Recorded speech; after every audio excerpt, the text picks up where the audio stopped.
Hey,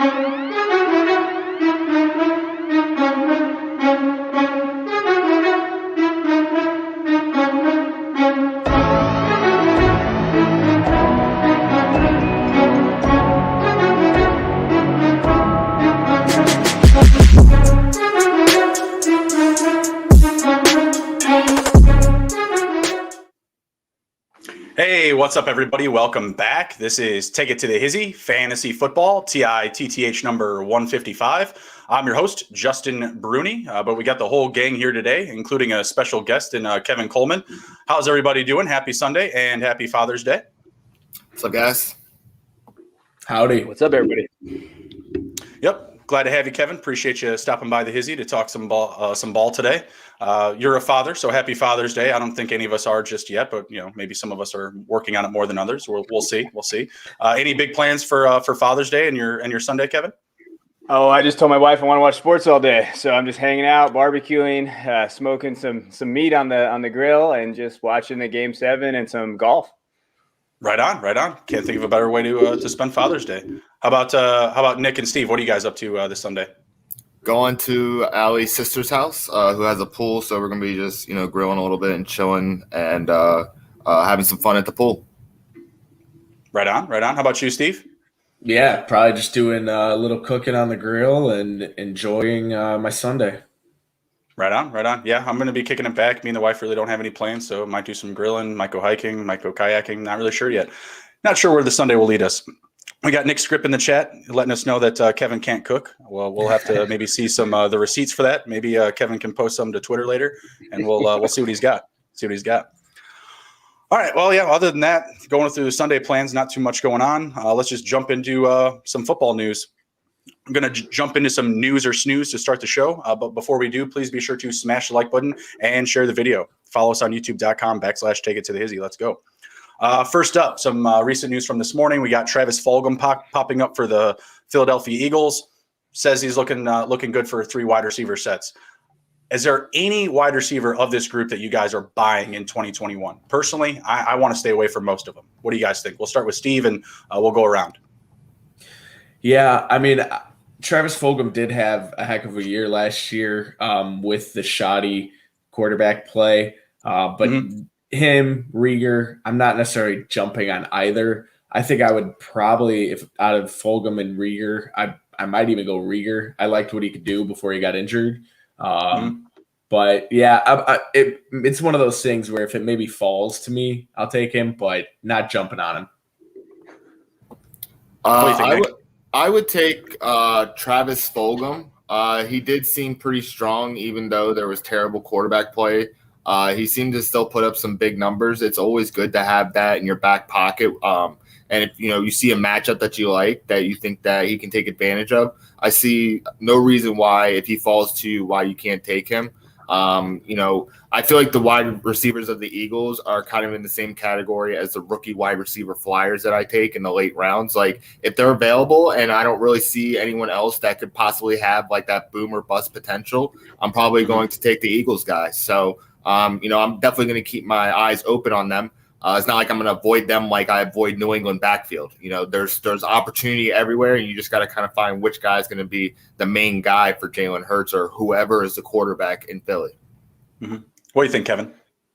Yeah, I'm going to cheat and say I'm going to take Devonta Smith just because I just think he's more talented, and I think he's going to lead the team in targets. And when you look at what he did in college, he averaged about 8.2 yards after catch, so you're going to get PPR, and you're going to get definitely the targets there. And I know that he's like 110 pounds, but I do think that he's going to lead that team in targets, and I don't trust Hurts that much. Like, I'm not a big Hurts guy. I think they're going to manufacture throws and catches to Devonta Smith. Can they do that with Fulgham? I don't know. I think Fulgham is a third option at best. You could grab him late and just go for a flyer. But I remember when guys were in Dynasty were trading for a first last year. So that's how you lose teams. That's how you orphan teams right there. Right. And that's a really bad value. Fulgham, he really had a hot start to last year, but he really faded as the season went on. I think down the last 8 games, he had a total of 9 catches. That's bad. Jalen Hurts, another guy that I'm not high on. We already saw that those two didn't really develop a huge connection. We're still not sure what's going to happen with Zach Ertz. I have to imagine that he's going to be traded, but if he somehow sticks around, that's another mouth to feed. Devontae Smith, at his value in redraft leagues, he's going in about round 7. And to me, that's just a little bit too rich for what else I can get right there. In super flex leagues, you're looking at like a Ryan Tannehill. You're looking at, Jerry Jeudy, Tyler Boyd. Even if you're looking at for like a back end, like running back, like a Kareem Hunt or somebody like that, I would certainly prefer those options over Devontae Smith, mainly because I too do not trust Jalen Hurts. I'm really low on him this year. I see him in a lot of people's top 10s. That's just way too rich for me. Excuse me. Plus, you have other guys there. JJ Arcega-Whiteside that's probably going to come in and steal a few snaps. I'm a big Greg Ward guy. I was banging the Greg Ward drum last year, and he just couldn't get on the field enough. Are there any of the undrafted fantasy guys that you might be interested in here? Anyone? The one thing that I think, Kevin brought up a good point about Devonta Smith leading the team in targets. Like, I fully believe that that's going to happen. And I think that's going to take the heat off of Jalen Reagor or Travis Fulgham to be able to take advantage of those opportunities. I kind of see those guys like lulling the second cornerback to sleep and then all of a sudden popping off for like a 70-yard gain. That's absolutely possible, and it's always great to have that yardage. The undrafted guys, I mean, I would take a shot on Greg Ward. Like, Greg Ward has that boom or bust potential like Travis Fulgham does. Devonta Smith, he's like, people are way too high on him. I feel right now, like, I feel like his weight is an issue. I mean, these are grown men throwing their bodies around, and they're going to try and hit you as hard as they can. I mean, we saw Reggie Bush get rocked by, who was it, Lito Shepherd? Like, it wasn't even a big hit guy. Like, he just rocked him. And that was a welcome to the NFL moment. We'll see that for Devonta Smith. We'll see how he recovers. He did, do very well at Alabama, but I feel like college is a little bit different than the NFL, and we'll see, him struggle a little bit because the quarterback situation. Yeah, absolutely. Not a guy that I trust, like I said, in Jalen Hurts. Kevin, Steve, anything to close in on that one? I want to give a shout out to my boy Jamon Osmond from Texas A&M, wide receiver. He went undrafted. He's on that roster. Be a lookout for him. Like, he's legit. Like, he's 6'2", 217. He scored pretty well. He opted out of his senior year, so it kind of screwed him in terms of draft capital and everything. But be on the lookout for that guy. He's a late round guy that maybe he's going to go on drafted waivers and redraft, but he's someone to look out for. Noted. Writing that one down. Thank you, sir. All right, let's move on. We're looking at Henry Ruggs in 2021. John Gruden says he looks much better. I mean, it's the second year there, so I would hope so, right? News or snooze? We'll start with Kevin and come back around. I just don't trust John Gruden in his play calling. Like, I like Henry Ruggs. I think that the draft capital and everything shot his value too high, so he was getting overdrafted, which pissed people off. So now he's actually a value. So it's weird kind of how that shifts the narrative. But he missed a few games too, and that really hurt him getting traction. He had 26 catches last year. I don't think he's going to take the Aguilar role because people said that. I think that's going, that's why they got Brown there, John Brown. But if Brown can stay healthy, then yeah. But I think he can sit in there. It's all about, can they manufacture catches for him? He had 17.4 yards per catch as a rookie. So he has that explosive speed. Can he do it? I think he can. Derek Carr is a top 5 on target over plus 20 throws. Derek Carr is an underrated value, I think. So I'm buying him. Why not? I mean, where he's going as ADP, it's not bad. Gruden he as a play caller, he frustrates me. I can agree with that. Can sympathize with that. Nick? Talking about Gruden's play calling, I feel like he's like always trying to do the power run offense, like the classic beat him down style, wear him down. That we saw in like the early 2000s and, with the Tampa Bay teams that happened. But I feel like Ruggs is kind of not that style. Like, we've seen Alabama, when these receivers are starting to have success, they're no longer like strictly a power run team. They're using their passing offense to kind of be their run game and manufacture those catches.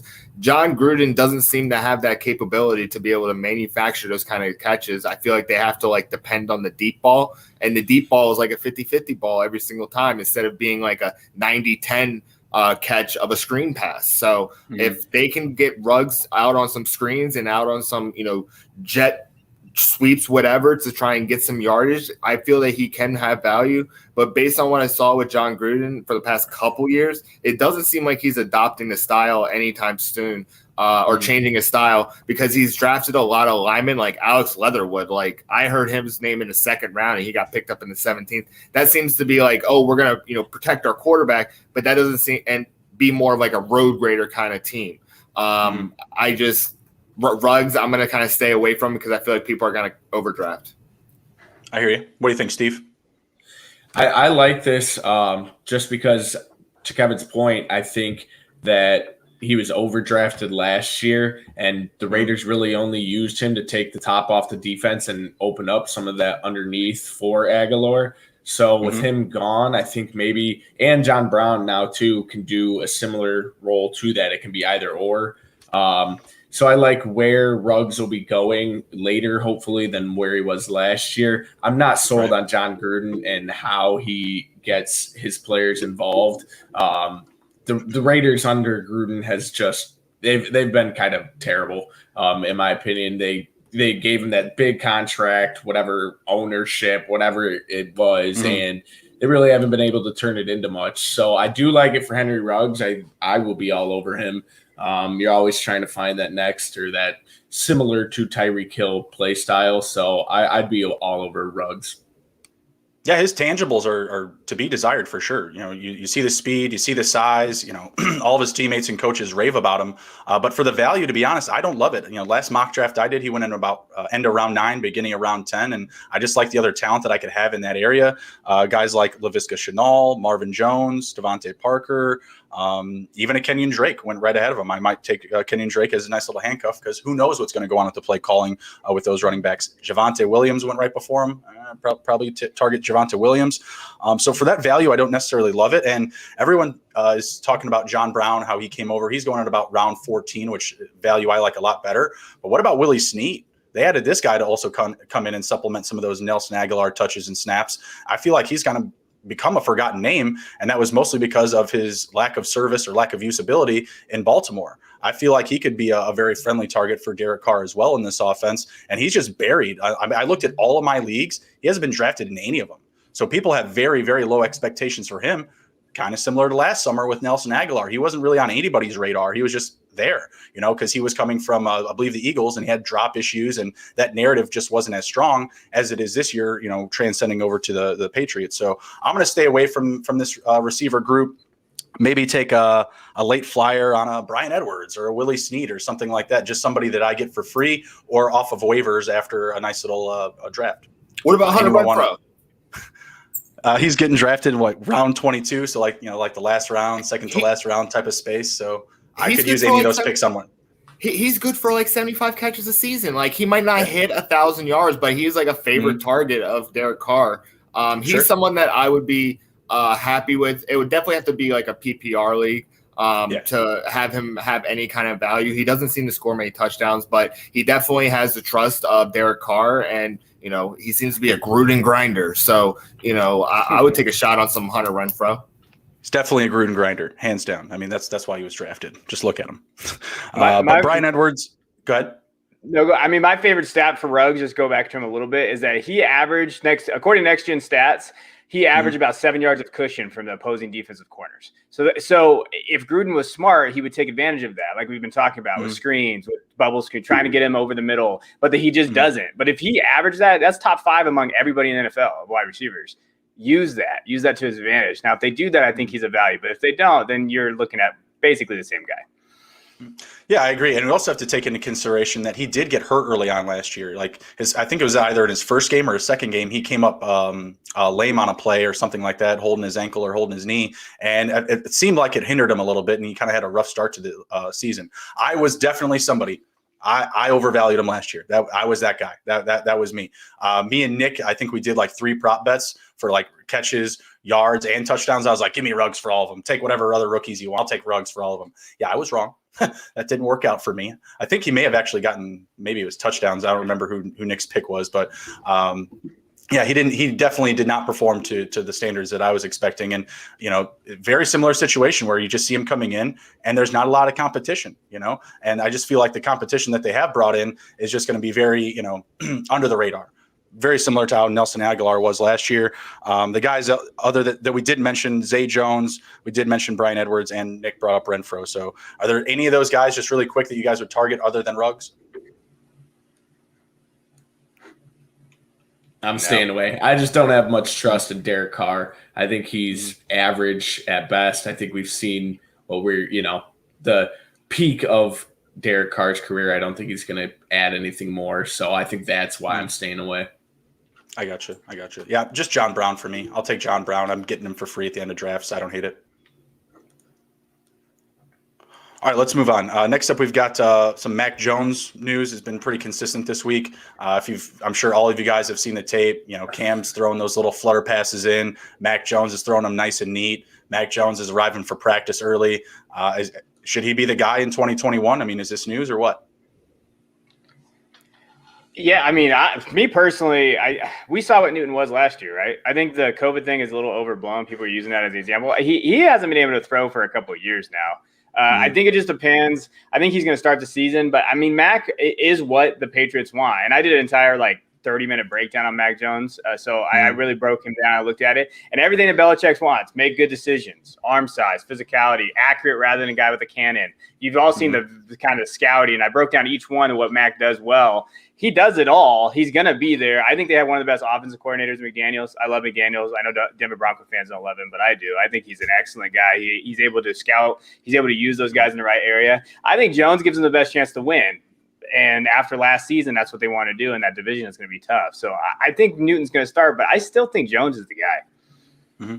I agree. What do you think, Nick?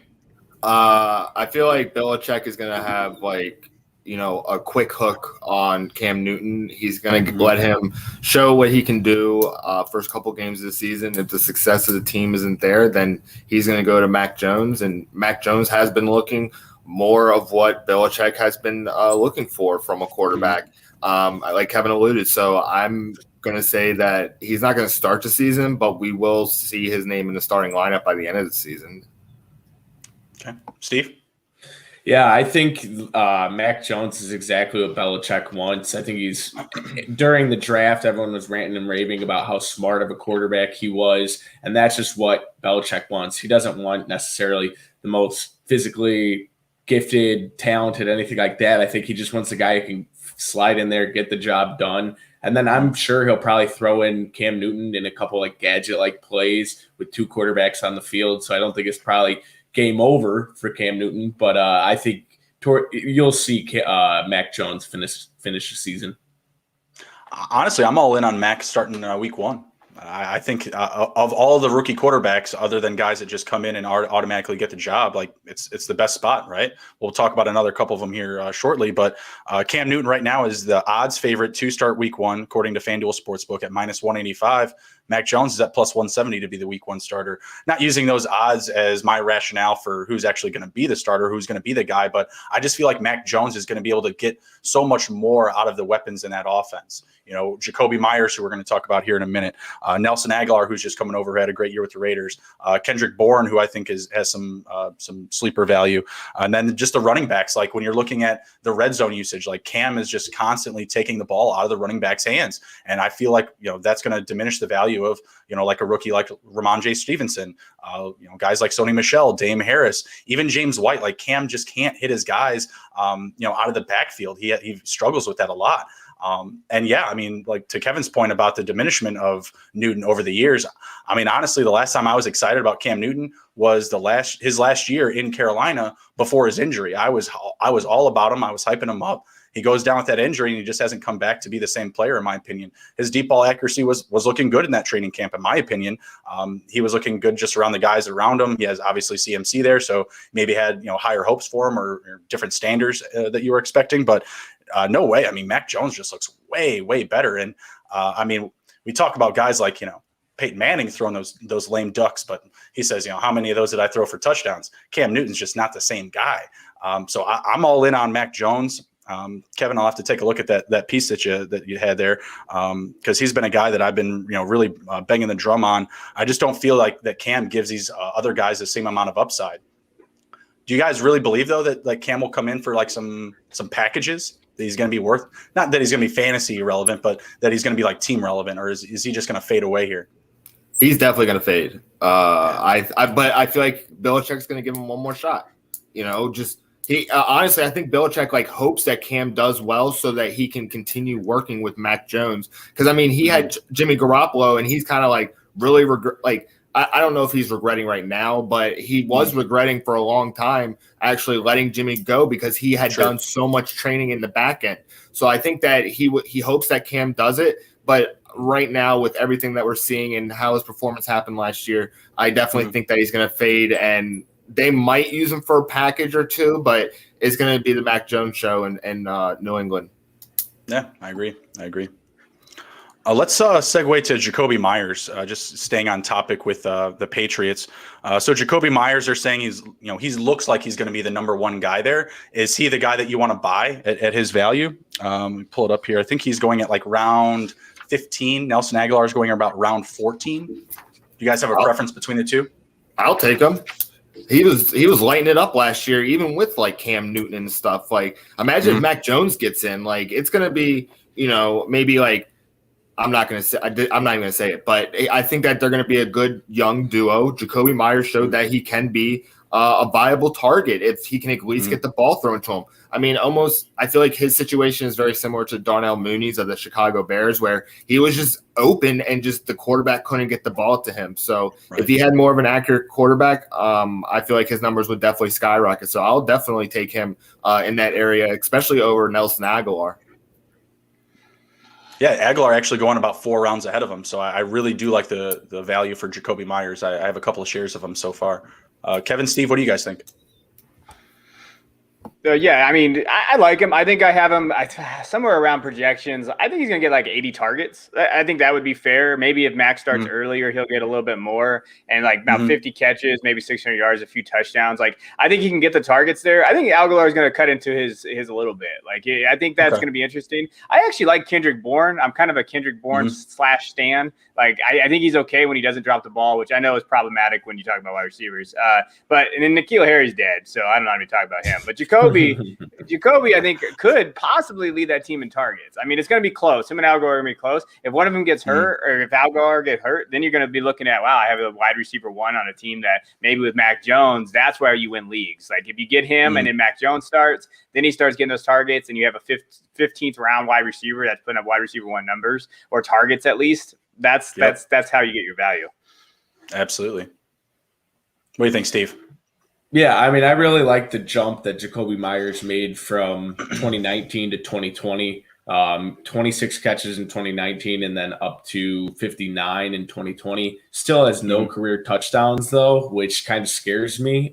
You do get him at a good value, but there's a lot of mouths to feed in that offense with Kendrick Bourne, Nelson Aguilar, the 2 tight ends they got, Jonnu Smith and Hunter Henry. That's going to eat up a lot of red zone targets for him. So it would be something, because I do, to Kevin's point, I think he does probably see 80 targets. I think that's a fair number. But I just think that it's going to be tough for anyone in that offense. We've seen it for years with their running backs. So I think it's just kind of, I'm going to distance myself. Yeah, and it is a very full running back room. I mean, it typically is, but it seems even more so after they added Stevenson. And yeah, that was the point that I was going to get to, is the tight ends. Is those guys coming in, they're going to be on the field a lot together. I have to assume they're not going to always be able to run three wide receiver sets, right? So that's why I prop up Myers even more, over like who is it? Her third receiver, Kendrick Bourne. That's why I just have a little bit more value on him. Kendrick Bourne's not really getting drafted in most fantasy leagues, so you can get him for free. I wouldn't call myself a stan, Kevin, but I'm a big fan, because I'm typically in on Jimmy Garoppolo when people aren't, and he's a big Jimmy target. So he was always a guy that I was looking to make a little bit of money on some props or on some DFS or something like that. And there was a lot of times he would boom for me. So I do like Myers the most. Aguilar going 4 rounds ahead of him right now in June. I love it. Absolutely love it, because I would rather have Myers over him. I think he has a little bit more upside, but we need Mac Jones in the lineup, because without Mac Jones in the lineup, I don't want any of these guys, because they're all probably going to stink.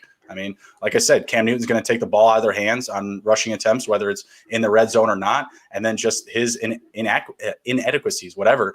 Like, he's just not the guy. I just don't see him holding any water there for very long, if he even comes in at week 1. All right, let's move on. We got some Chicago Bears news. What's up, Bears? Saying that Andy Dalton is still starting week 1. This is a big snooze for me, because this just ain't going to happen. I'm all over Justin Fields week 1, or whatever halftime of week 1. We're going to be playing the Rams on the road. What do you guys think here? Who's your guy as the starter week 1? And directly, how long does it take for Fields to get the job? Not just like, oh, more sooner than later. If it's not week 1, when is it? We'll start with Kevin.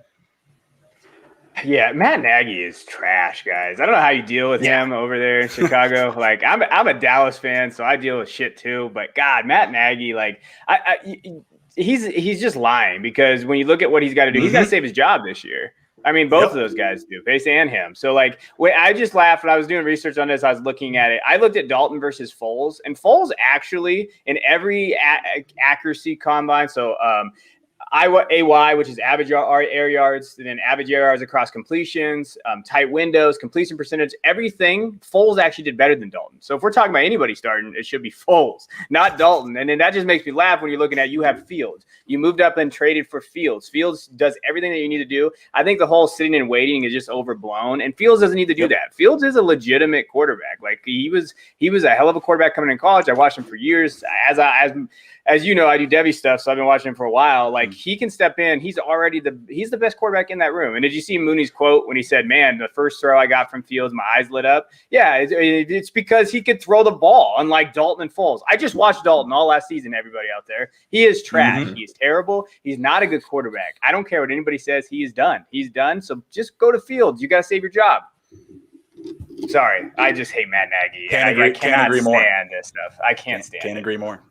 He'd be a terrible magician, because he's trying to do like sleight of hand shit, and everybody knows like what he has in his hands.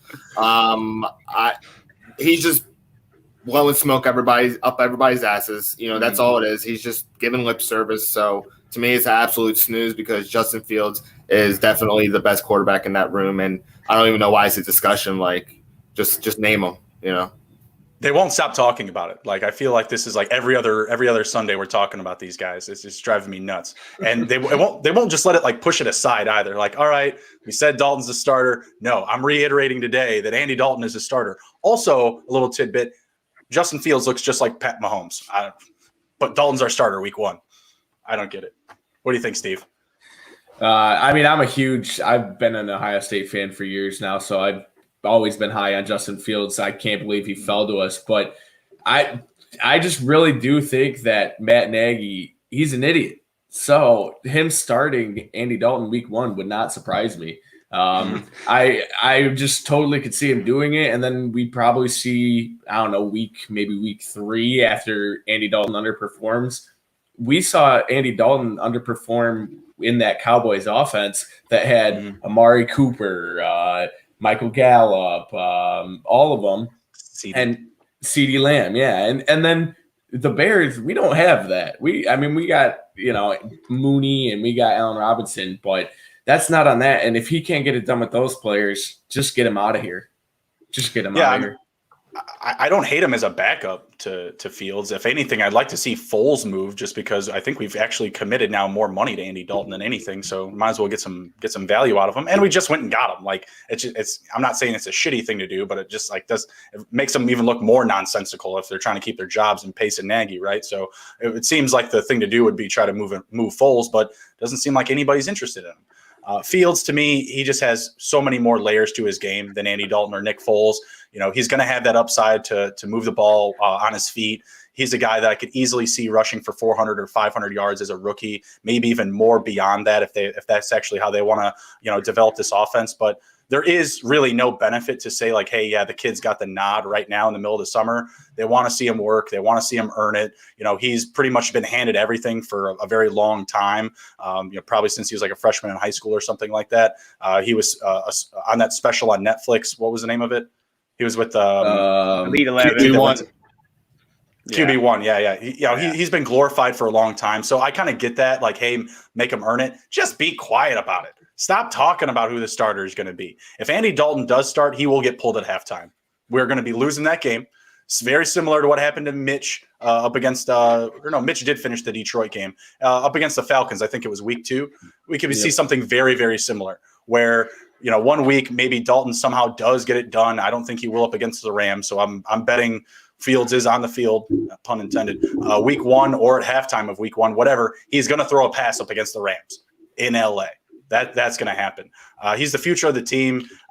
Everything out of camp is nothing but positive. Everything's been great. So I just can't imagine that he's on the bench for more than a single half of this season. And realistically, guys, how many more wins could Andy Dalton possibly give you over Fields across 17 games? -3. Is it more than 2? Well, yeah, I mean, that's our assumption, I'm sure. But realistically, is it more than 2? No. More than 2 wins? No. So why not just give the kid the nod and just hope for the best? They have a championship-ready defense right now. You can't expect that to stick around for forever. So get off my podium here a little bit. But, yeah, to sum all that up from everybody, Matt Nagy's a moron. Just listen to some of his interviews. He starts going at reporters and stuff like that. Like, oh, well, what would you have called in that scenario? Like, well, I'm a reporter, so my job is to ask you the questions. He was better in the Arena Football League. Sad. Yeah, it's real sad because no one could hear him from there. All right, next up we've got Courtland Sutton. Looks like he is going to avoid the PUP list to start training camp. Are you guys still all in on Courtland Sutton? He was a big name last offseason. Everybody was going after him. Start with Steve and come back around. I really like Courtland Sutton. Quarterback play there does kind of put some worry in it. Is it Drew Lock or is it maybe they get a deal done for one of these top quarterbacks, but it seems like they're waiting kind of long to get that done. He does have Teddy Bridgewater. Maybe he starts, but I mean, that's a guy who's going to throw when they need 7 yards, he throws for 5. So I still like Courtland Sutton. Aside from that injury, he's been a top-tier wide receiver in my eyes. Had over 1,000 yards one season. So I'm all in on Courtland Sutton. I'm not worried about the ACL injury. Okay. All right. Nick? I'm not worried about Courtland Sutton, but I'm not going to be high on him until the quarterback situation is resolved in Denver. Drew Lock is extremely streaky. I don't think it's the receiver's fault on the interceptions thrown. I feel it's more Drew Lock's fault. So I'm going to kind of keep my eye on him and just kind of wait until we see what's happening week 1 before I'm even interested. I mean, I know I can't draft there, but any kind of receiver in Denver. I mean, last year I took Jerry Jeudy, and he had a problem with a lot of drops. And I'm not saying Sutton has that, but the quarterback situation is not going to help Sutton at all. So it's kind of going to be like an Allen Robinson situation where we know the skill is there and the ability is there, but the numbers aren't going to exactly reflect how good he is. Sure. Yeah, I mean, to his credit, to Nick's point too, I mean, Allen Robinson didn't have to deal with Fant, Jerry Jeudy, some of these guys that they're going to have to deal with. I think they're going to run the ball more, Javonte and Melvin Gordon, and even Alberto. I got to give a shout out to my boy Alberto. They're going to get targets, get thrown around everywhere. I will say though, when Sutton was healthy, he was wide receiver 18. So technically, right now he's a value where he's going. He averaged just over 14 fantasy points per game in 2019. He averaged 8 targets with Lock. So realistically, you could see that every game he played with, if Locke is the starter, he's going to target Sutton. So that's why I kind of like him. And he probably, if he's healthy, I think he'll lead that team in targets. Him and Jeudy are going to be definitely battle, and Fant will be in there as well. But my biggest hesitation is that quarterback play, because we know Drew Lock, who he is. He's the wild card. Bridgewater is check down Bridgewater, and it's kind of hey, he's going to hit a lot of different guys. I love the running backs in that system. If Bridgewater's going to be the quarterback and Fant, but I'm just worried about him. I love the talent, but where he's going at, it's a risk. You're going to draft him. That's the ultimate ceiling play, and I'm known for doing that crap. And then sometimes it works. Hey, you grab that ceiling guy, and he exudes for you. But he could be a wide receiver 2 this year, and you're getting him as your wide receiver 6 maybe on your team, depending on where you're at in Dynasty, or redraft probably wide receiver 4 or 5. So I like that value. Hey, Kevin, we love Albert O too, but can you pronounce his last name? Because I've actually never heard it live. I can't. No, I can't. I thought you had like an in on that, so I was just seeing if you could. I should be able to. But as a teacher, that's my worst trait. I don't know how to do that. I actually trick the kids. My first day of school every year, I have them announce their partner, so I learn how to say their name because it's like me, the Key and Peele sketch that they have. That's totally me. I don't know shit how to pronounce names. That's awesome. That's awesome. Aaron, I love it. I'm going to pass on Sutton. I'm going to try to grab more of Judy this year, and I really like the situation because you're getting Sutton at a little bit more value, and typically, you have to wait for Sutton to go before you grab Judy. Like people aren't leapfrogging Judy over Sutton, so I kind of like that his value's backed up a little bit more, and people aren't overblowing Judy's value unless it's like Dynasty. Obviously, he's going to probably go a little bit farther ahead, right?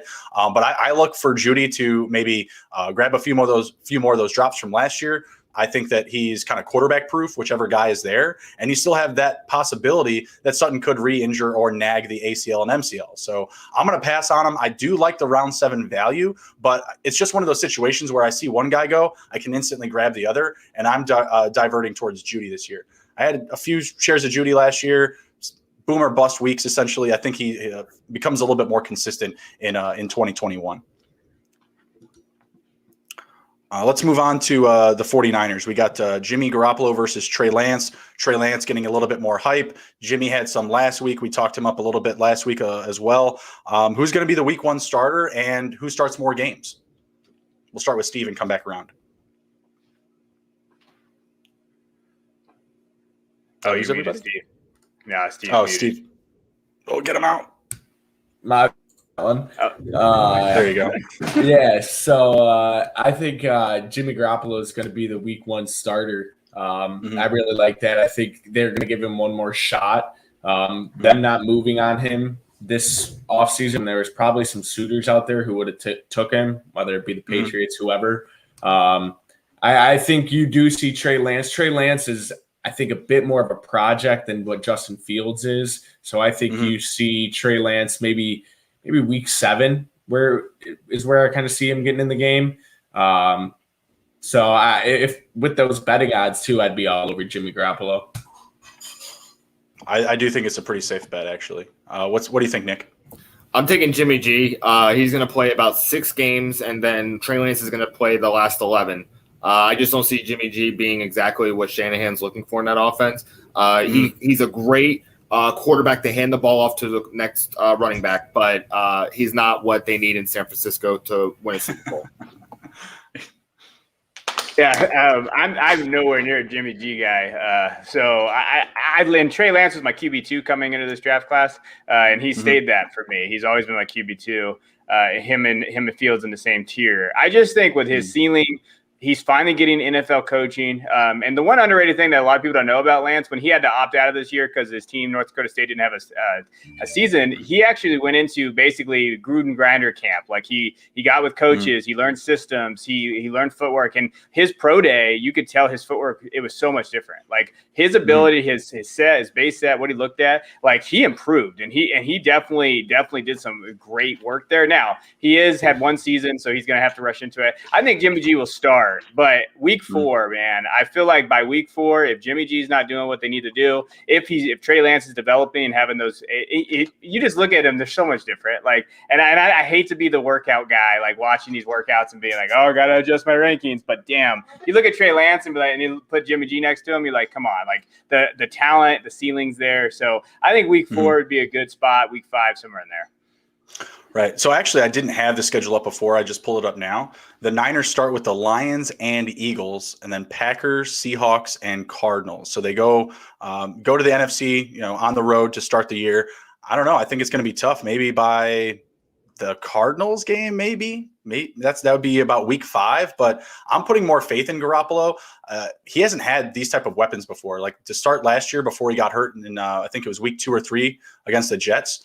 His wide receivers were Trent Taylor and Kendrick Bourne. he had George Kittle, and they were really leaning on the running game, but Jimmy really wasn't making mistakes. Before he got hurt, he had like 4 touchdowns and no interceptions across 2 games, and he left that one game early up against the Jets. So he comes back from the injury, doesn't look the same. He's starting to get the weapons back. You get Debo back, but then Kittle gets hurt. Ayuk is just kind of starting out, and with the weapons around him right now, and I like I said, I didn't even have the schedule pulled up. You got a couple of easy starter games in the Lions and the Eagles. I feel like I'm more closer to like week 8, week 9. Like if at the midway point of the season, if the team doesn't have the success that they're looking for, if they're at the back end of the division or maybe even in third, and they're just like, all right, we want to kind of give it the Tua Fitzpatrick option. Like maybe even Jimmy's not doing that bad. We just want to see what we got out of the kid, and to Jimmy's credit, he's still young. He was kind of targeted by at least the Patriots. I don't know if anyone else is interested in him, but I do see him moving on from this team. Trey Lance is going to be the future. I just am a little bit more optimistic, I guess, for Jimmy Garoppolo to kind of turn back into 2019 Jimmy with the upgraded weapons. Does anyone else see any possibilities there? I'm not a Jimmy guy.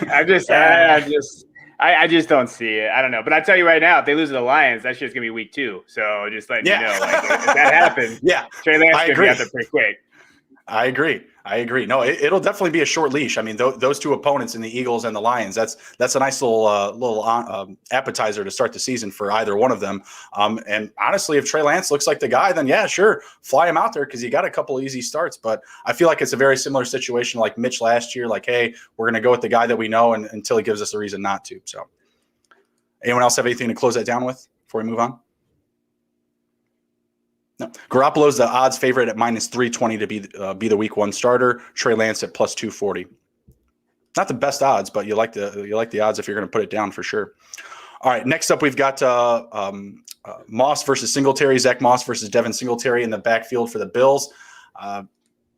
Moss is coming back from like a very not that bad ankle injury. You guys have any upside for either one? I'm staying away from the entire backfield. I'm out. Nick's out. Kevin, what do you think? Yeah, I'm out. I think Josh Allen's their running back 1, so that's kind of where that's going to go. The only thing we'll say is Zach Moss will have touchdown upside.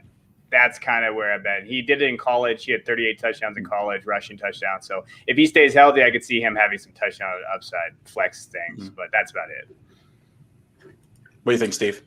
I've gotten into this predicament before. Last year, I couldn't pick with the right one. I thought Zach Moss was going to be kind of more of the breakout guy, and it just didn't really, it wasn't there.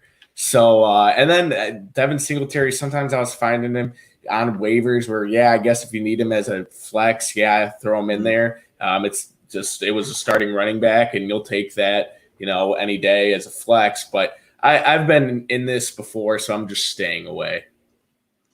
Couldn't agree more. I do think that Moss does have a little bit more upside. When you look at Singletary, like the guy goes nowhere with the ball. He's going nowhere fast. Whether he's getting a carry up the middle or even catching the ball in the backfield, like the yards per carry just isn't there for me. I had him last year. I rode the highs and lows. There's a couple of weeks he won me a few games, but it just wasn't enough for me. And honestly, I could see this being a backfield where we see like a guy like Todd Gurley-Land or Adrian Peterson or even Le'Veon Bell, just someone chasing a ring, because there is some opportunity there. They added Matt Breida on anyone's radar, or did the Dolphins just bury him for us? He still exists. He's a Lions fan. Oh, okay. I'm out. Got to say, I'm out as well. I'm out. I thought he was going to get some play last year in Miami, and then they were using undrafted guys and stuff like that. It was wild. Give me some more Selvin Ahmed. Let's go. Can't get enough of that guy. All right, moving on. Last one here of News or Snooze. We got Jamison Crowder. Got a nice little deal done. They cut his contract down. Looks like he's going to be sticking around in New York. Are you guys more willing to go out and buy Crowder now with this recent news for him and combining that with kind of like the Denzel Mims news? He's not looking so good there in camp. Start with Kevin. Come back around. Yeah, this is a tougher one for me because it really predicated on Zach Wilson, right? Like how much you trust Zach Wilson. And I like Zach. I do think that offense is going to be better. I do think they're going to run and be kind of that San Francisco mini team with that offense that's going to be there. So I think that limits them a little bit. I like Crowder. I think Crowder's very good. I think that he's going to see a dip in his targets, though, and he's not going to have those team high 89 targets he had last year, because I think Elijah Moore is going to definitely take that role over. So I'm hesitant to say the least. Like, I'm not drafting Corey Davis. I won't draft Keelan Cole. Maybe Crowder. I think Moore is going to get more play, so Crowder may become more of a value towards when we get close to the season, because he's going to get that pub, and so you might be able to grab Crowder a little later. But those are the guys there, and I still believe in Mims. Like, I do think that Mims is gonna outshine his ADP. Okay. What do you think, Nick? Jameson Crowder is a very good wide receiver on very bad football teams. He succeeds very well as like a number one, but he's not exactly like what people look at for a number one, except for bad teams. I watched him when he came in to Washington, and he did very well, and I was very shocked because we were really bad. We did not have like a strong quarterback situation. Our Kirk was there. Kirk? Yeah, sorry, Kirk, but the team was bad in a sense. And I see Zach Wilson. He does have skills, but I feel like he's going to be kind of like distracted. Like, I feel like he's been kind of sheltered for his life, and I feel like New York is going to be a huge wake-up call. I mean, his mom is already creating enemies on Instagram, and that just brings like huge distractions. And I'm kind of out right now on the passing game of the Jets right now, because I do think that they're going to take San Francisco's offense, because Sal is a defensive guy. He does not want to think about offense, and I think he's going to be used to having the Shanahan offense and having success just running the ball. And I feel like that's going to happen. So I'm going to pass on Jameson Crowder unless some injuries start happening. All right. What about you, Steve?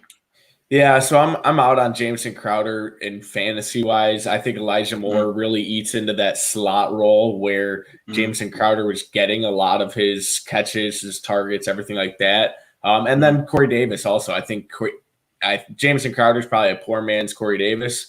But I do think in actual football, I think this was big for the Jets, because they need someone in that offense who has experience, and none of their quarterbacks have ever taken a snap in the NFL. So I think Jameson Crowder kind of gives them that consistency, and will still have a role in the offense. Yeah, absolutely. I'm buying Jamison Crowder right now. I'm seeing him in about round 11, and I'm seeing Elijah Moore at round 17. You can get both of them if you really want to, but I just don't see Elijah Moore showing up and being like, yep, I'm taking your job. I don't see the coaching staff being like, hey, you know what? Let's have Moore on the field rather than Jamison Crowder, who's been here and been reliable for our offense. I just see both of them working very well together. If anything, I'm fading Denzel Mims and Corey Davis in this offense, because I'm not trusting Corey Davis with a rookie quarterback in Zach Wilson that may have some growing pains throughout this season, because I think they have all rookie quarterbacks, right? There's no one to turn to other than Zach Wilson. It's gonna be Zach. He's gonna be out there.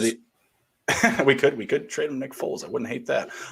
Just get him off the books. Let's clear some cap here. But yeah, it's going to be Zach the entire way through. So I'm not buying any Corey Davis this year. I'm not buying any Denzel Mims. I'm going to take the guys that can be, the safety blanket, the security quilt for Wilson. Those guys that can come out of the slot or just work on some, nice possession routes, things like that. And I still see them both being used on the field together. I don't see one being like, yeah, I'm taking your role or you're taking mine and I'm on the field or you're not. I see them both, help moving the chains, because at some point I feel like they're going to become very cautious with their offense. I feel like they may come out guns a-blazing just to see what the kid can do. And I feel like at some point they really temperament the aggressiveness of the play calling, and they just round things out with nice, easy possession catches for both of those guys. I like Elijah Moore, but he's getting a lot of camp hype right now. And I feel like that's going to continue to rise his ADP and the rounds that he's going in. Like I said, round 17 right now that's free. Let's go. I'll take that all day. But if he starts climbing to like that same space as Crowder, I'm going to be a little bit more suspicious in redraft leagues. Of course, in Dynasty, I feel like everyone's, and their mother's targeting him because of all the hype right now. But I'm still a believer in Crowder, and I'm typically not. But you know what? He doesn't have Adam Gase as his coach anymore. So I'm seeing brighter days ahead for the old man, who's actually really not that old. He's only 28. Another nice piece about that is, his contract was restructured. Maybe if they really love Elijah Moore so much and they're not going to use Crowder, they'll trade him, which I wouldn't hate either. Maybe he lands in a better spot before week 1. We'll see. But I'm still going after him. Definitely. Anyone to wrap that up? No, that's pretty much it there. It's up to Zach Wilson. What can Zach Wilson be, and how much do you trust that new offensive system and Robert Saleh, those guys? Yeah, absolutely. All right, let's move over to some wide receiver ADP battles. But before we do, please be sure to smash the like button, share the video, and follow us on youtube.com/take it to the Hizzy. Let's go. First up, we got Rams wide receivers. Robert Woods going at wide receiver 16 on Fantasy Pros. Cooper Kupp, wide receiver 21. Robert Woods is about a fourth round value to Cooper Kupp's round 5. ADP battle. We'll start with Kevin and come around. Who you got? Yeah, I think this is strictly based on how you build your team. So if you're looking at where that ADP is going around, Robert Woods is a little too high for me, even though he's more consistent, I think, than Cooper Kupp. But I'd rather have, based on his ADP, someone else, like CD, Kyle Pitts is going around that area. Like, there's a lot of guys in that area that I'd rather have. So I'm going to go with Kupp, because even though he's going around later, I still think you can build your team better around the guys you can get in the 4th. And then Kupp will have those games where he's consistent. The only thing I worry about Kupp is he'll always throw up those 6-point games, and you're just like frustrated. But that's with Jared Goff's weak-ass arm and terrible quarterback play. So give me Stafford all day. So I still think Kupp's the value there, especially if he plays out of the slot. So a lot of guys have been saying he's going to be moving to the slot this year. That's when you're going to see his ADP. Definitely you're going to pounce all over Kupp. Absolutely. What do you think, Nick? Both of these wide receivers are great wide receivers, and they're getting a better quarterback for them, and they did very well considering how bad Goff's arm is. But Robert Woods kind of is so consistent that it's almost like he doesn't make a sound. You're just kind of like in the background, like you're going to get that, I feel like, consistent 10 to 15 points constantly. But Kupp, man, if he goes to the slot, I was going to mention that like Kevin did. If he goes to the slot, man, I'm high on Cooper Kupp, and especially if he's a round lower, I believe, based on the ADP. Round lower than Woods. At his value, I'm going to take Kupp, because I think that Kupp's going to I think he's up for 10 touchdowns this year with improved quarterback play for sure. All right. Steve? Yeah, I mean, really, just like Nick said, Robert Woods is kind of that like silent killer where he doesn't make a bunch of noise, but he has some monster games. And I think with Stafford at the helm, that'll only be more often and more consistent. He is more consistent, I think, than Cooper Kupp. Last year I had Cooper Kupp in a few leagues, and there was just sometimes there was like, all right, I can't even play him this week depending on a matchup, because there was just inconsistencies. I think he only had 3 touchdowns last year, which, that's tough. That's tough. So I think I'm going to be higher on Robert Woods here. Yeah, I want to be high on Robert Woods as well, or higher, I should say. He also adds that little extra layer to his game in the rushing attempts. I think he has like 4 rushing touchdowns in the past 3 years. Cooper Kupp had 4 last year, and I still see McVay using Woods in that aspect of this offense. I don't think that's going to go away just because you added Matthew Stafford. I still see Robert Woods catching more touchdowns than Cooper Kupp. That red zone usage, being able to kind of be a dual threat, as a runner and as a receiver. So I'm still going to go Robert Woods. I just feel like this is another situation where you see one guy go and you can just grab the next one, and in your league, it may be opposite. People may just ignore the ADP and, draft Cooper Kupp first, and then you can take Woods, or vice versa. They're nearly dead even. Like, both guys had right around 130 targets last year, nearly the same amount of catches and yards. Woods had about 2-to-1 touchdown ratio. It's six touchdowns to 3 receiving, and Woods also added another 2 rushing touchdowns on the ground. So I still like his value more, but I'll be satisfied with either one of them. It's just a great situation in your drafts, because, like I said, you see one go, when to draft the next one. It's it's really not a question behind it. Anyone to add on before we move on? No. All right. Next one up, we got Mike Evans and Chris Godwin. Mike Evans is wide receiver 17 to Chris Godwin's 14. Same situation. Mike Evans in round 4, Chris Godwin in round 5. We'll start with Steve this time and come back around. Out of these two, I'm higher on Mike Evans. He's just he's that consistent guy ever since he came out of college for them. Godwin, we just saw kind of a dip in his play a little bit last year from the year prior. So I don't know if maybe that's a fit. And I really think that Antonio Brown's role is going to be much larger than it was last year, because he's getting a full camp, everything like that. So it's tough for me to pass on Mike Evans. He is just old reliable, 1,000 yards, probably, hoping for like 10 touchdowns. Mm-hmm. What do you think, Nick? Who's your guy? There we go. Sorry. I am all in on Mike Evans. I thought, Chris Godwin is definitely more of what Tom Brady's looking for, but Mike Evans was able to adapt pretty well to Tom Brady's style, which is kind of different than Jameis, obviously. But Mike Evans, he's just a beast, and I love watching him play. Chris Godwin, he's that slot receiver. He's going to have those high games, but I like Mike Evans because he's going to get those deep shots for sure. Mm-hmm. Kevin? Yeah, I mean, I think it comes down to, for me, I'm going to go Godwin, and it's close. But the only thing is like last year when Godwin and Evans played together, Godwin saw 21% of snap share. So he really saw the target share go up with him. And I just think that Evans his ADP is a little bit higher than I like because he's so touchdown dependent. Like, yeah, he had a lot of touchdowns last year. When you saw Evans and what he did, he had 13 touchdowns, and he did have the targets. He had 109 targets. He only had 70 catches. When you look at Godwin, he got 84 targets, 65, and yeah, he had 7 touchdowns, but he also missed 4 games last year. So if you look at that, I think Godwin can just produce just as much as him. And I do think Antonio Brown being there does hurt both of these guys because now he's going to be there for a full season. So we're going to see that target share go up. But I'm going to go Godwin. I just can't get behind that ADP with the target share and with the touchdown dependency. Like, it just worries me a little bit but I mean, hell, he's been 1,000 yards for like 8 straight seasons. So Evans is consistent as hell. So I'm just going to go Godwin because I like the value there.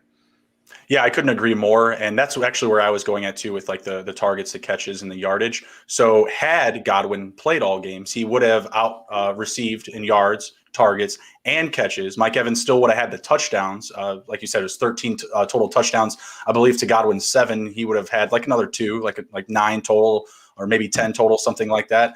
So it just seems like, and Nick, you even pointed out, he's just Tom's guy.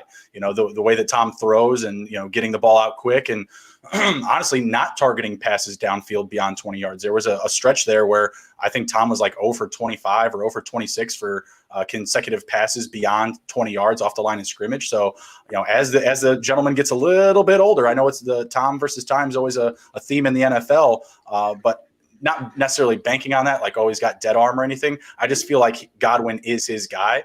That target share, that percentage is very appetizing. But to your point, Steve, with Antonio Brown, he's going in like the 7th, 8th, 9th round, depending on your league, if it's super flex or whatever. I think he is going to eat into their workload. Last year, we saw career lows for Mike Evans on receiving yards and targets. So and he's only missed maybe one game, something like that. I was just really unsatisfied with some of those games where he's scoring less than 7 total points. He had 6 last season, Mike Evans. Chris Godwin only had 3. If you include the playoffs, Godwin would have 5 and Evans would have 8.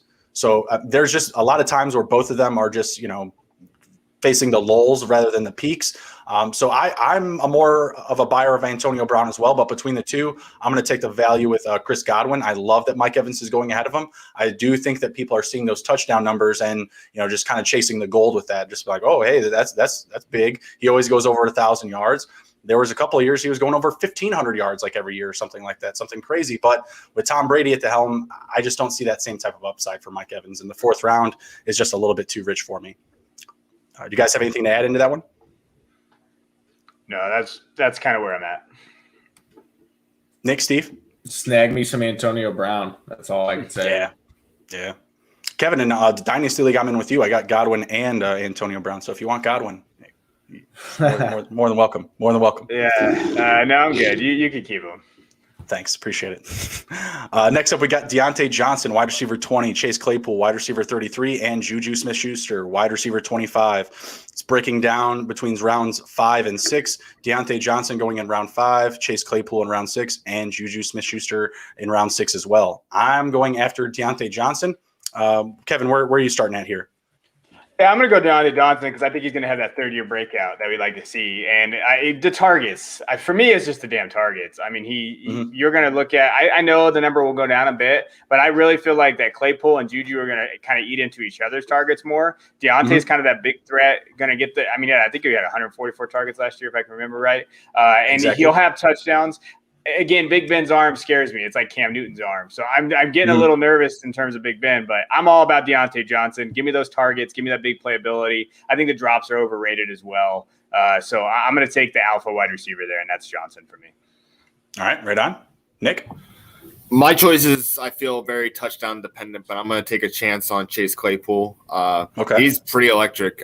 He's a big body too. I think that he's going to take a step forward and kind of avoid the sophomore slump. I mean, his 9 touchdowns did come in like a total of like 3 games, but that just gave kind of like week. Yeah, like it was wild, but I mean, that's kind of like what you're looking for, like that kind of boom when you have like a boom or bust player. So I'll roll the dice with Chase Claypool. Deontay Johnson, he is getting a lot of targets, but I feel like when they need a big play, they're looking at Claypool.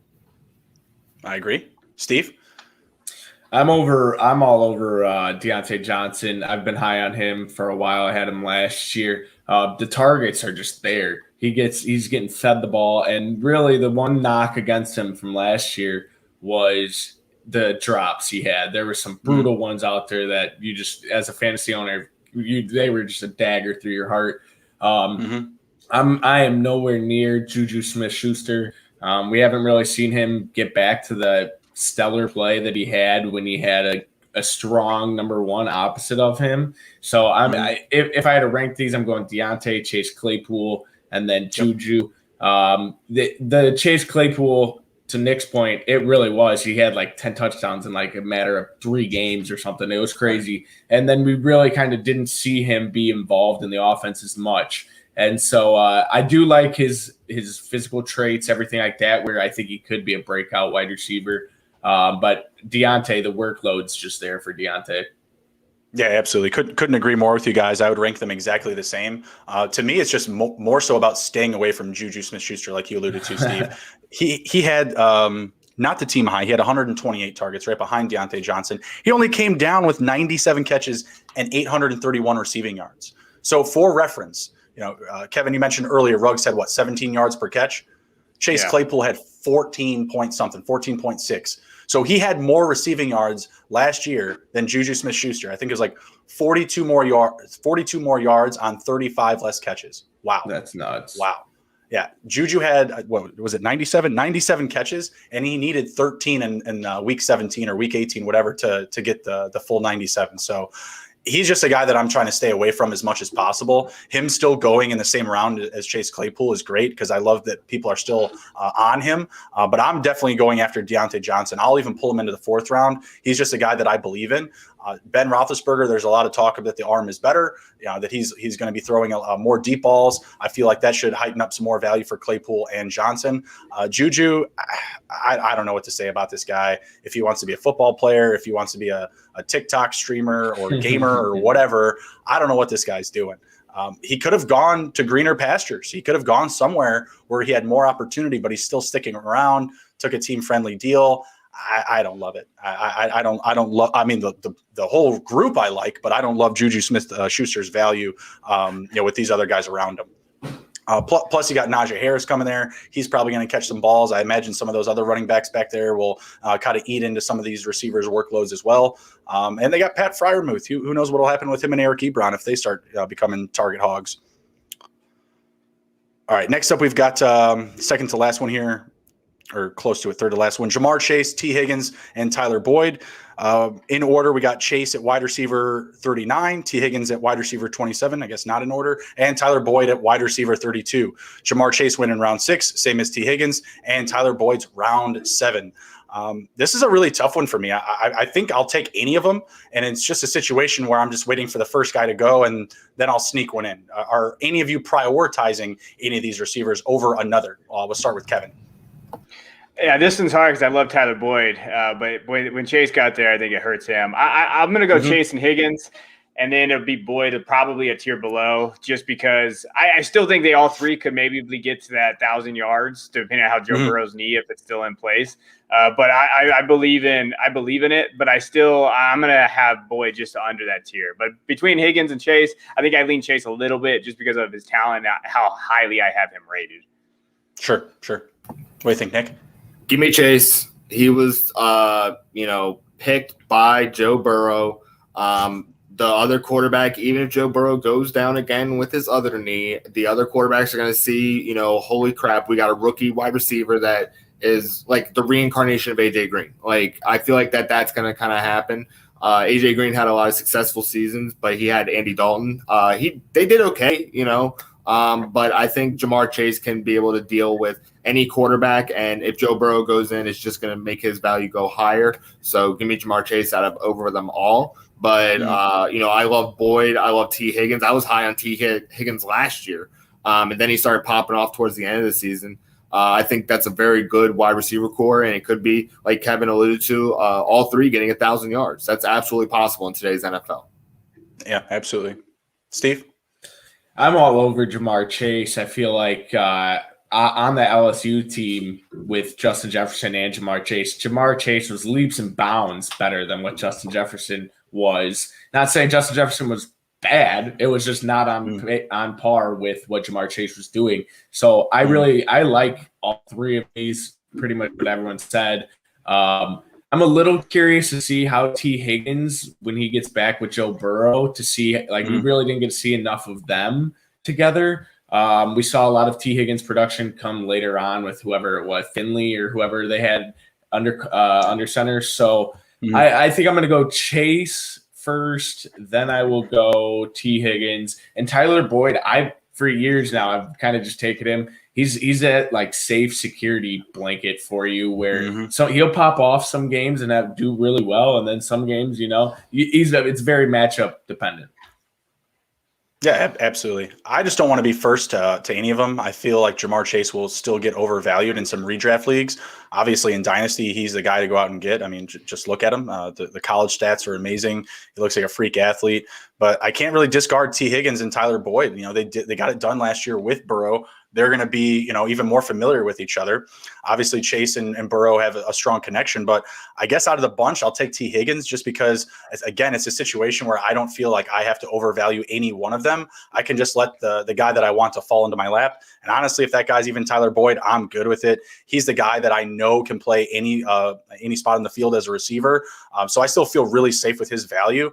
But in Dynasty, yeah, I want to run to Jamar Chase and T. Higgins. I think they're going to be something to watch for years in that offense. But yeah, I don't hate just having Tyler Boyd land in my lap in the 7th round is probably like my first receiver off the bench. So I wouldn't hate that at all. All right, next up, we've got Marvin Jones at wide receiver 48 and Laviska Shenault at wide receiver 43. Doesn't get much closer than that. Both are going in round 9. Which guy are you prioritizing more in 2021? Let's start with Steve. You muted, Steve? Yeah, muted again. Unmute your mic, Steve. No, I couldn't. It switched. I was on the show sheet, and it wouldn't let me get back to StreamYard for some reason. But anyway, fantasy football Twitter is all over Shenault. I really don't. I don't know where that's coming from as much. He hasn't just proved enough to me. Marvin Jones, similar to what we said about Tyler Boyd, like he's just all reliable. He's like a safety blanket also. And I think in this offense, he's really going to have the opportunity there. They need some veteran presence on their team. So I'm going to be I'm more on Marvin Jones than Shenault. Okay. All right. Nick? I'm a Laviska stan. I watched him in Colorado. I'm the one on fantasy football Twitter pumping him up, Steven, so just so you know. The one thing I really like about it is that about Laviska is that he has a running ability. He is in that mold of Brandon Ayuk and who's that? Deebo Samuel. They all are in that same mold. You can run them. You can throw to them. They can do whatever. He just has a multiple ways of getting points for you in fantasy. And, he had Gardner Minshew and, I like Gardner Minshew as a personality, as a quarterback, not so much. I think that Trevor Lawrence is way better than him.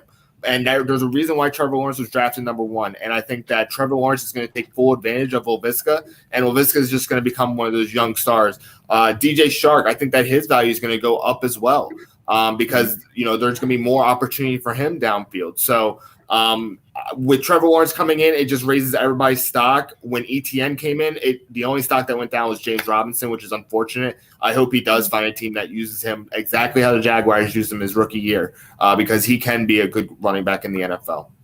Mm-hmm.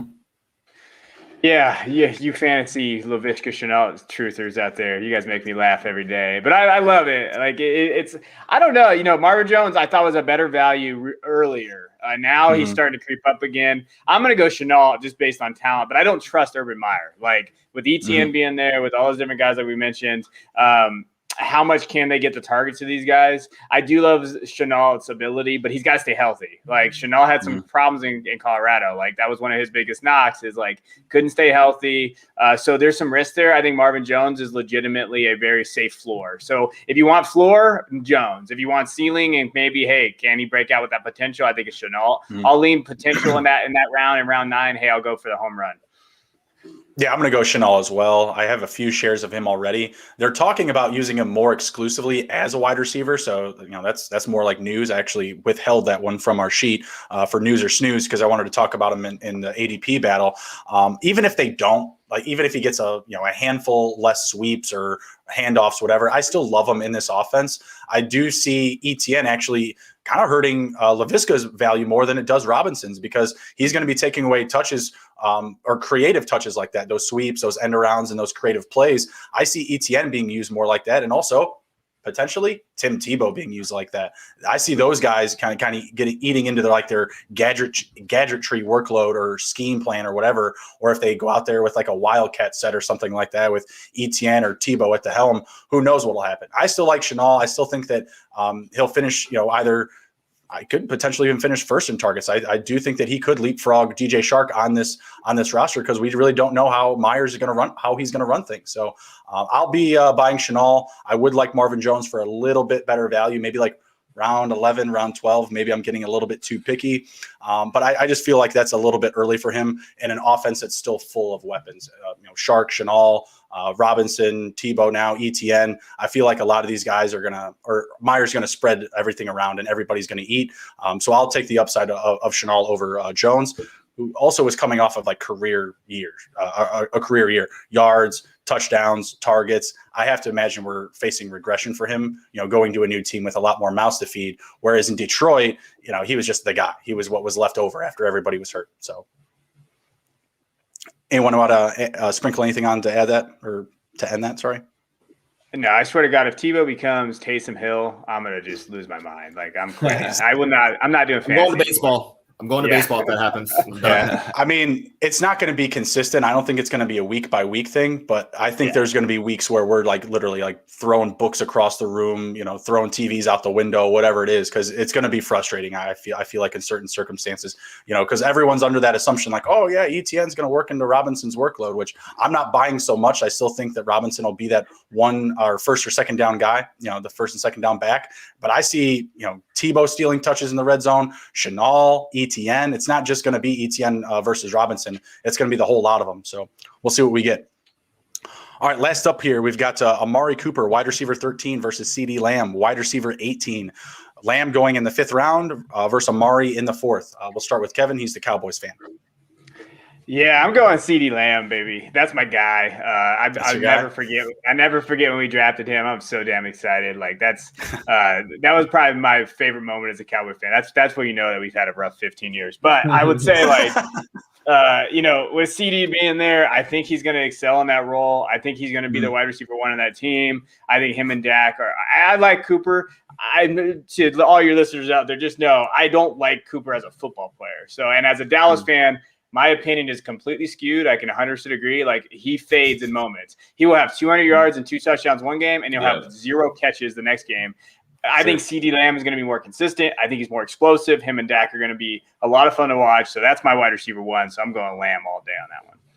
All right, fair enough. What about you, Nick?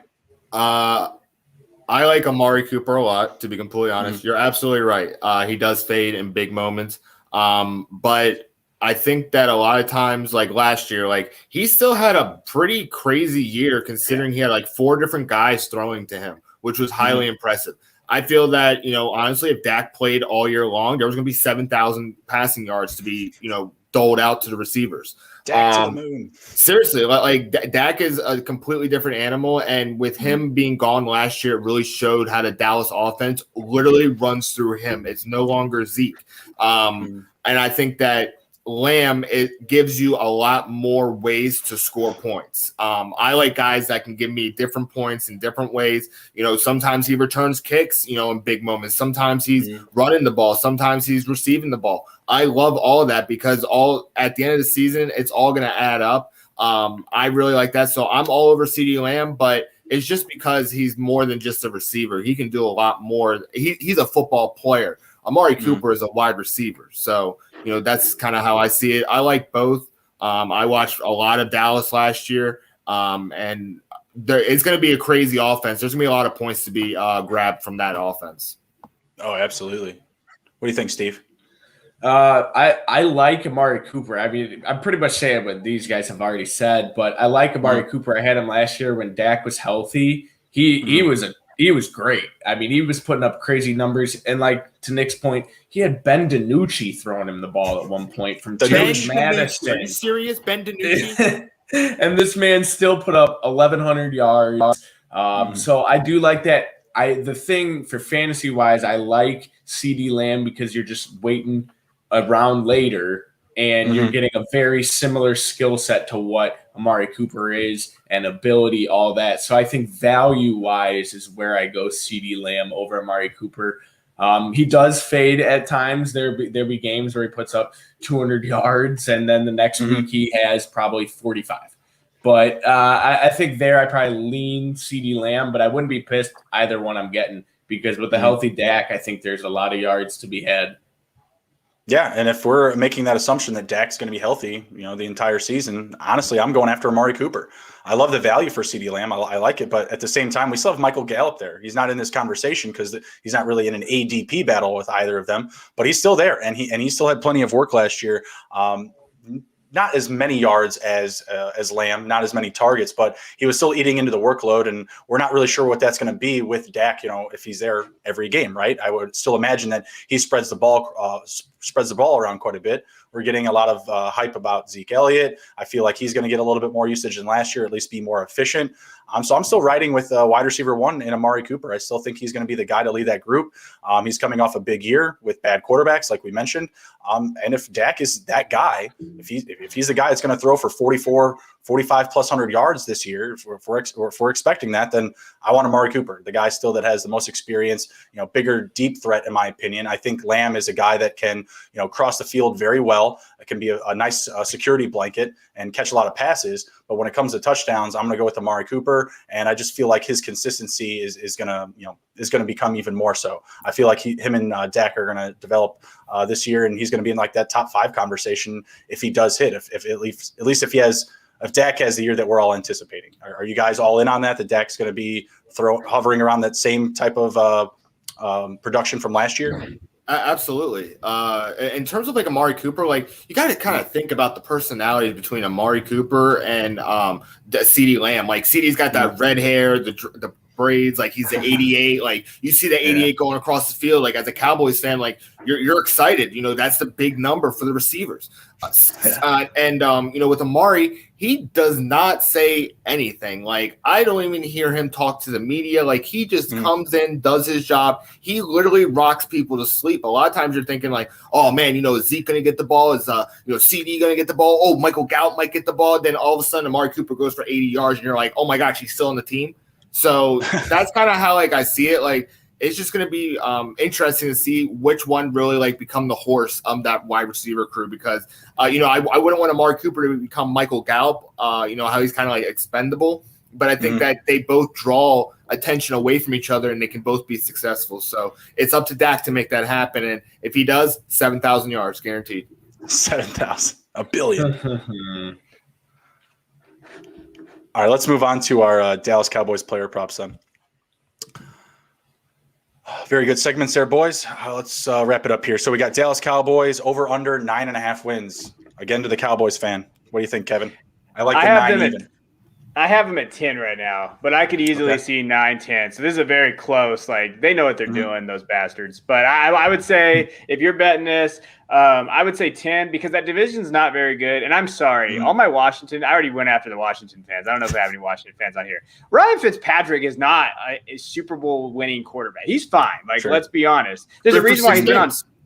Yeah, he's been a reason why he's been on 27 different teams out there, guys, and he throws 5 interceptions some games. So like, I don't necessarily, but that defense is legit, and our defense sucks. So that's why fantasy. I love all the Dallas stuff because our defense is still not good. But I still say we're about 10. Like I'm going to say the over on this, but it's close. What do you think, Nick? I'm going to say under, and I feel like the NFC East is going to have.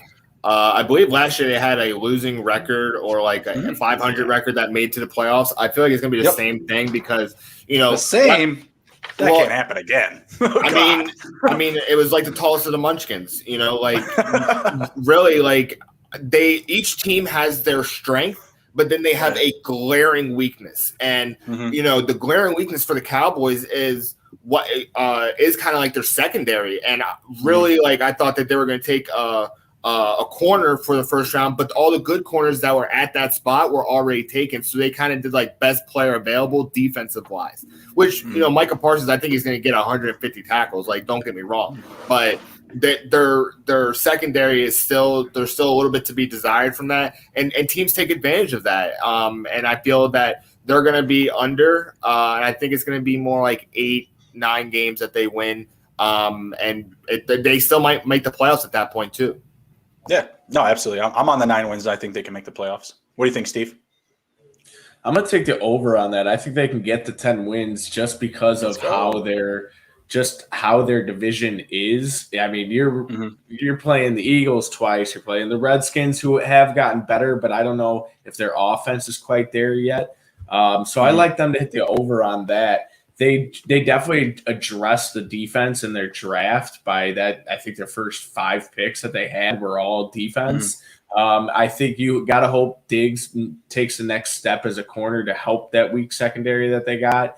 I'm not crazy about the Parsons pick just because I don't know how much of a big need that was. I think they would have loved to get Surtain or any of those in the secondary, but they just weren't available. JC Horn, same with him. But I like him to do it. I think you're getting a healthy Dak back. So I think they can hit 10 wins. Yeah, extra game. I think absolutely. 10-7, 9-8. I absolutely see it. The rest of the division, like we kind of mentioned, it's not really that strong. No one has a higher win total prop. So the Giants are at 7 games, the Eagles at 6.5, and the football team at 8.5. I think it's going to be close, like Kevin said, but I really like the 9 just because of the lack of defense or inexperience. And are they going to move one of these linebackers? Like, how many linebackers do they need? My God. Like, they're talking about Keanu Neal getting moved to linebacker now. And, I guess I'm like, 4, 5? Like, how many of them are they going to use? They didn't offer the option for Leighton Vander Esch, right? His 5th year. Is that right, Kevin? They didn't offer that. See, I like Vander Esch. I like him a lot. Yeah, I don't see why they did that. I think you're getting the dude for cheap. That's crazy. I guess you just rotate him out, right? We don't have to pay Vander Esch. We rotate in Micah, who we don't have to pay for a while. I guess I don't hate that, but then you're looking at Micah Parsons and probably Jalen Smith. You excited about him going to stick around over Vander Esch, Kevin? I mean, I don't like either one of those guys. The problem with James Smith is he can't cover anybody in coverage, and it's just it's sad to watch. Like you just watch him. He and then spring, like even in the spring football, he couldn't even cover anybody there, and they're still making those jokes. I think I think what they're trying to do is get 5 linebackers to equal 1 right now. Like they're just trying to find something out there. But but to Nick's point, when the draft came, I wanted one of those corners too.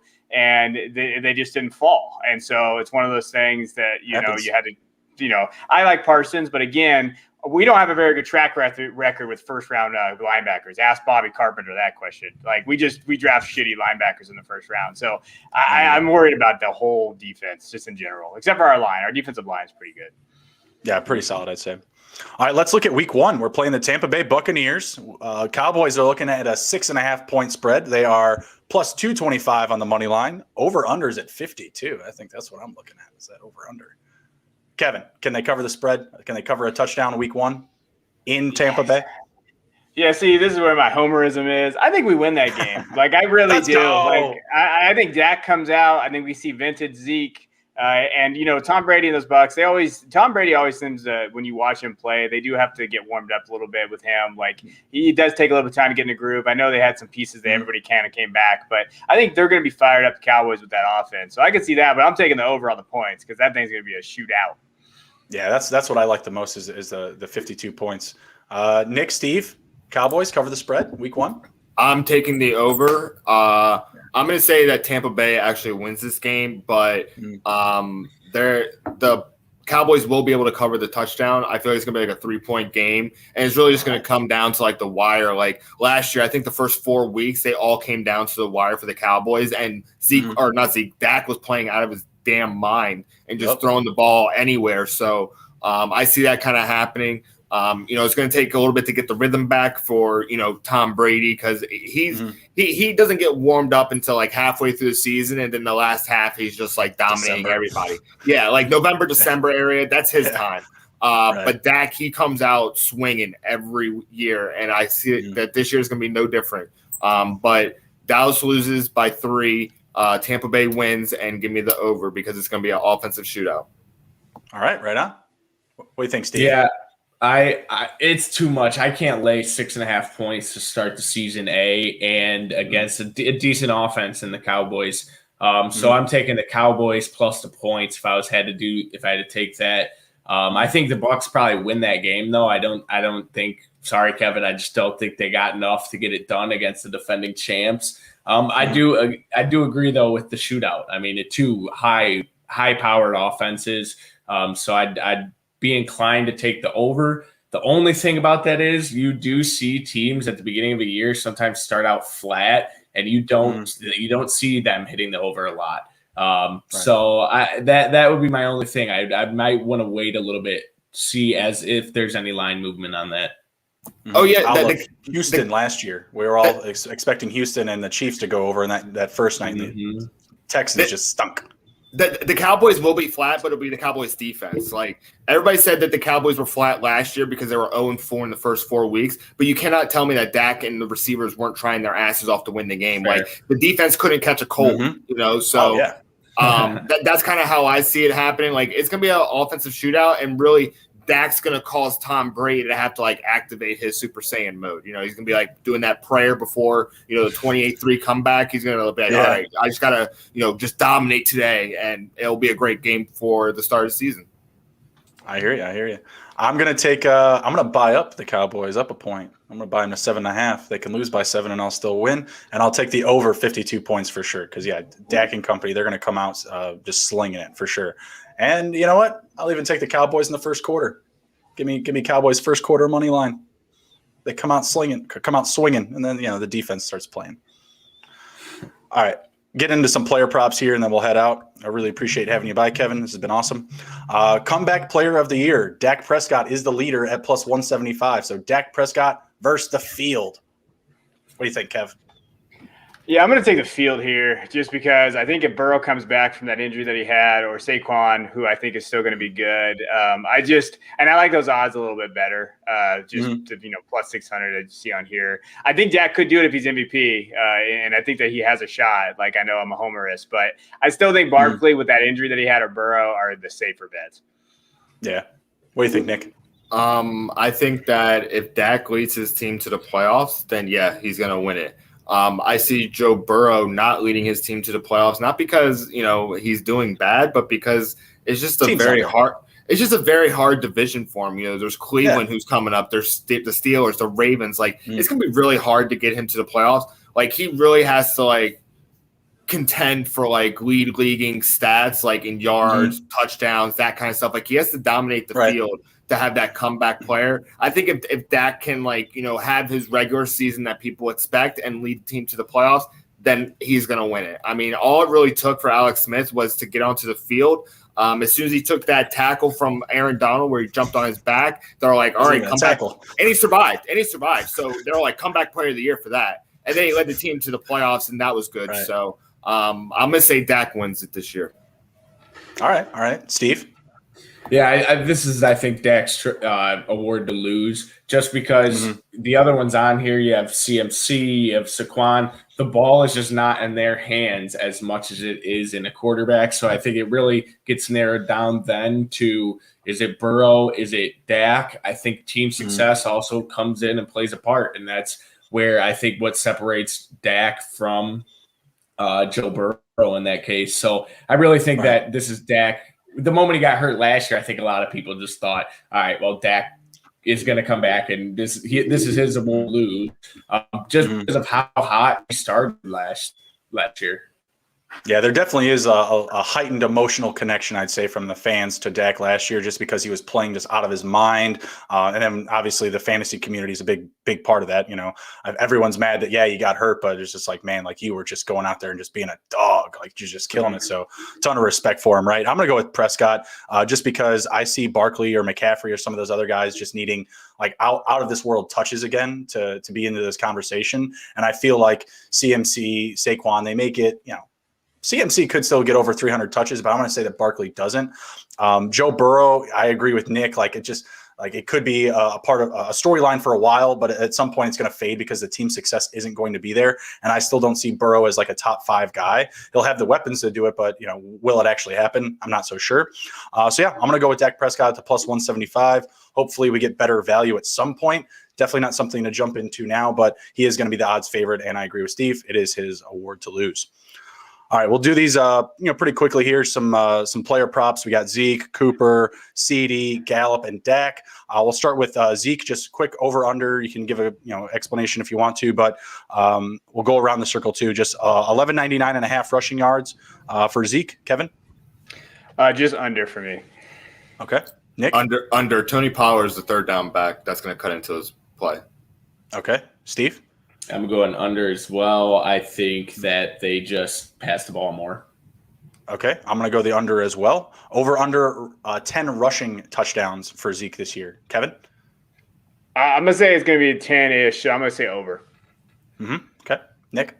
I'm going to say over. He's going to be like the goal line back. Like I feel like he's going to go towards a Jerome Bettis role. Okay. Steve? I'm going to go the over on him. Okay. I'm going to go with the under. I think he gets a handful of receiving touchdowns this year as well. And then maybe like 8 or 9 rushing touchdowns. I do think it'll still be close. Amari Cooper, over under 1,099.5 yards. Can he hit 1,100? Kevin? No, I'm going to go under on that. Okay. Wow. Over. Steve? I'm going over on that one. I'm going over on that one as well. All right. So now we got Lamb and Gallup, 899.5 for both. So can either one of them hit 900? Yes. Start with Kevin? Yeah, I'm going to go over for both those guys. I think they could actually both hit 1,000. Okay, I like it. Steve? I'm going to go over on CD and then under on Michael Gallup, just because I think target-wise won't be there. And then Nick, what was yours again? Break them down between the two. They're both going to go over. I mean, there's like 5,000 yards to be thrown. Like it's got to go somewhere, and those are the top receivers. Like it's people kind of like are kind of stuck in like the old school thought where like you can only have like 1,000 yard receiver, if you have enough passing, 2 1,000 yard receivers. We're in the day and age where it could be 3. Like it's absolutely possible. We've seen guys have 100-yard games, all that stuff. And I just believe that they're all going to go over their numbers. Okay, I got you. I'm going to go under on Gallup and over on Lamb. If Gallup is still on the team, because I still think there's some trade opportunity for him, I think he'll just be playing the last fiddle there. And then who leads the team in receiving touchdowns? Going CD, baby. I got to stick with my brand. So CD Lamb all day. All right, Nick. Amari. I'm going to go. Steve. I'm going Amari as well. He breaks off some of those big ones. Yeah, I'm going to go Amari still as well. Lamb, I think there's potential for it, but I just think with the competition there, I think it's going to be going Amari's way. And I think maybe even secondaries tune in on a little bit more on Lamb this year as well. All right, lastly, and we'll head out of here. Dak Prescott over under 4699.5 passing yards. Can he hit 4,700? I think he can. I think he's going to be the QB1 in fantasy this year too. That's my hot take. All right, Nick. Easy over 7,000 yards. Let's go. Easy. I like the over here as well. I mean, he did it in 2019. He hit this with ease, and we're adding an extra game this year. All right, right on. I'm going to go with the over as well. He was on pace for it last year. If they had improved the offensive line a little bit more, if I had a little bit more upside to say like, yeah, they're going to ground and pound, then sure, I could take the under. But no, I think they're going to be playing from behind. We already saw what Zach can do last year and the year prior, so give me the over. And lastly, over under 39.5 passing touchdowns. I'm going to go under a little bit on that one. That's a little higher for me. Okay, all right. Over. I don't know. I'm going to go under, I think, on that. It's just a little rich. Yeah, I think it's a little rich as well. I'm going to go under as well. Can have a handful of drives stopped in the red zone, just get a rushing touchdown, whatever it is. So I think it'll be still close. I'll give anywhere from 35 to 38. So I think it's going to be close. I'll take the under. And that's all that we got for today's gentlemen. Anything you guys want to plug before we head out? Kevin, please be sure to let everybody know where they can find you. Yeah, you can find me on Twitter at @DuBois_22. You can catch most of my Devy work on Fantasy Pros. Anything I write is going to be there. I have a Devy Royale podcast, 9:30 Eastern on Tuesdays, and then I have a Super Fantasy Bros podcast at 7:30. And you can catch me at any of those times on Tuesdays as well. Awesome. Appreciate having you, sir. Steve, Nick, anything to share before we go? No, just want to say thanks to Kevin for coming on. It was a pleasure. Yeah, good to have you on, and you guys always know, hold your doge. Hold your doge. Yep. All right. Yep. Thanks again, Kevin, for coming on. Hope to have you back soon. Everybody take care. Be good. And if you can't be good at it. We'll see you.